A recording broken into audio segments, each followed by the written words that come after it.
Hello friends, আমি সুস্মিতা আর আমার রান্নাঘরে তোমাদের অনেক অনেক স্বাগত জানাই।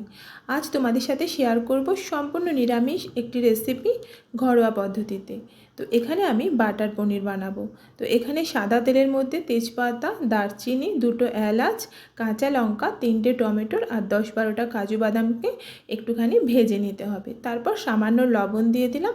লবণ দিয়ে একটুখানি এটাকে নেড়ে নিচ্ছি। এবার অল্প জল দিয়ে দিলাম টমেটোটা সেদ্ধ হওয়ার জন্যে। তো এভাবে একটুখানি নেড়ে 1 মিনিট মতন এটাকে প্রথমে একটু কভার দিয়ে এইভাবে ফুটিয়ে নেব।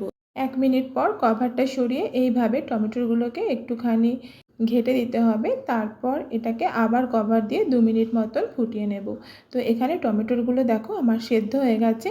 এবার এটাকে একটা পেস্ট বানিয়ে নেব। তো এটাকে একটা পেস্ট বানানোর আগে তেজপাতাটা এখান থেকে ফেলে দিচ্ছি। এবার এটাকে একটা ফাইন পেস্ট বানিয়ে নিচ্ছি। আমি কিন্তু এখানে আদা ইউজ করিনি, তোমরা চাইলে কিন্তু এখানে 1 ইঞ্চির একটা ছোট্ট আদা এই টমেটোর সাথে এর মধ্যে অ্যাড করতে পারো। বন্ধুরা, একবার তোমরা এই বাটার পনিরটা বাড়িতে বানিয়ে দেখতে পারো, খেতে যেরকম টেস্টি হয়। আর খুব কম উপকরণ দিয়ে মাত্র কয়েকটা জিনিস দিয়ে কিন্তু তোমরা এই বাটার পনিরটা বাড়িতে বানিয়ে নিতে পারো। এবার ঝটপট করে বাটার পনিরটা বানিয়ে নিই। তো তার জন্য এখানে প্রথমে 2 চামচ তেল গরম করে নিচ্ছি। দিয়ে দিচ্ছি এখানে 2টো বাটারের কিউবস। এবার ভালো করে একটু গরম করে নিয়ে এর মধ্যে দিয়ে দিলাম সামান্য লঙ্কার গুঁড়ো আর একটু কাসুরি মেথি। এবার এই তেলের মধ্যেই পনিরটাকে ভেজে নেব।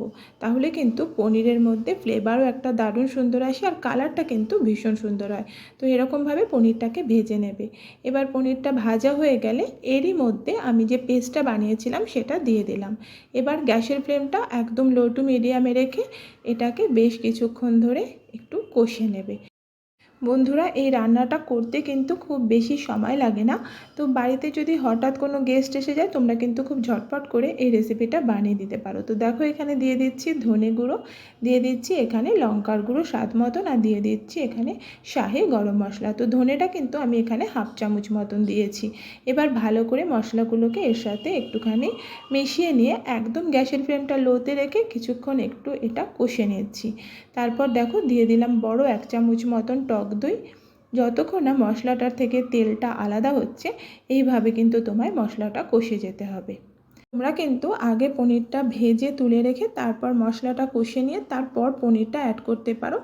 আমি পনিরের মধ্যে কিন্তু মশলাটা দিয়ে এইভাবে কষে নিচ্ছি, তাতে পনিরের আমার মনে হয় টেস্টটা অনেকটা বেশি সুন্দর হয়।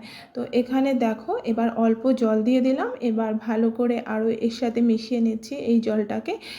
এবার এটা ফুটতে শুরু করলে এর মধ্যে দিয়ে দিচ্ছি কাশ্মীরি রেড চিলি পাউডার, কালারটা সুন্দর হওয়ার জন্য দিচ্ছি স্বাদ মতন লবণ আর স্বাদ মতন চিনি। উপর থেকে দিয়ে দিচ্ছি 1 চামচ মতন কাসুরি মেথি। প্রত্যেকটা মশলাকে এর সাথে ভালো করে মিশিয়ে নিচ্ছি।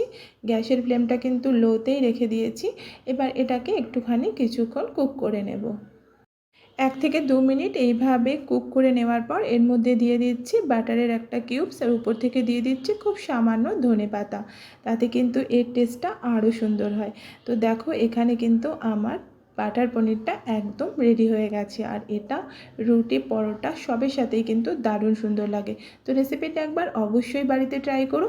যদি রেসিপিটা তোমাদের ভালো লাগে ভিডিওটা লাইক, শেয়ার ও চ্যানেলটা কিন্তু অবশ্যই সাবস্ক্রাইব করে নিও। ভিডিওটা এতক্ষণ ধৈর্য ধরে দেখার জন্য তোমাদের অসংখ্য ধন্যবাদ। দেখা হবে আবার একটা নতুন রেসিপি নিয়ে।